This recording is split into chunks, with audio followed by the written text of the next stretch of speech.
L'ambiance était bel et bien au rendez-vous.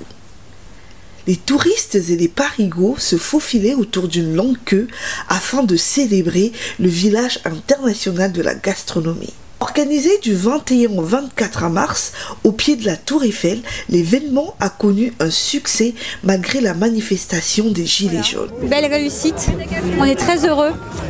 Les Gilets jaunes un petit peu hier, mais on les a invités à venir au village gratuitement. Il n'y a eu aucun débordement par rapport à ça, donc non, c'était très très bien. C'est un formidable événement. Comme vous pouvez voir, il y a énormément de monde, malgré le temps qui est un petit peu mitigé. Et on a découvert plein de choses. On est ravis de se retrouver là, à Paris, en ce jour.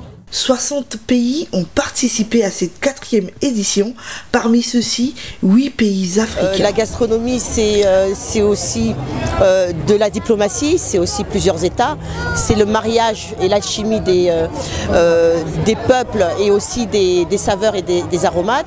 Et ici au village, c'est le fait que vous n'avez aucune frontière en tout point. Vous avez des chefs qui passent d'un stand à l'autre, qui au lieu de manger la nourriture de leur pays, vont manger la nourriture d'un autre pays. Vous avez aujourd'hui le folklore artistique, toute la culture qui se trouve ici, pas seulement dans l'assiette, mais au niveau des individus, des personnes. Voilà, c'est tout un art de vivre et c'est toute l'humanité que vous trouvez aujourd'hui entre la Tour Eiffel et le Trocadéro. C'est un lieu d'expression formidable pour l'Afrique.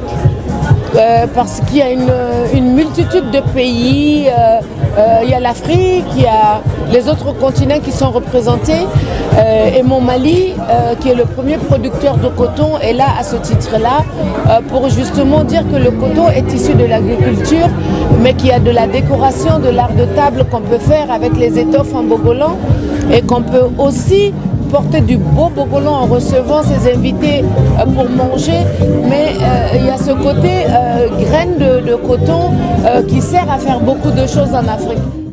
Entre la dégustation des plats et des danses traditionnelles, le village international de la gastronomie au jardin du Trocadéro s'est transformé en une bouffée d'exotisme. Une belle diversité qui j'espère vont ravir les papilles des convives et qui pourront porter leurs fruits sur différents événements et nous espérons avoir encore une belle fête de gastronomie l'année prochaine avec ce village. Pour le 21 mars 2020, ouais, au même endroit.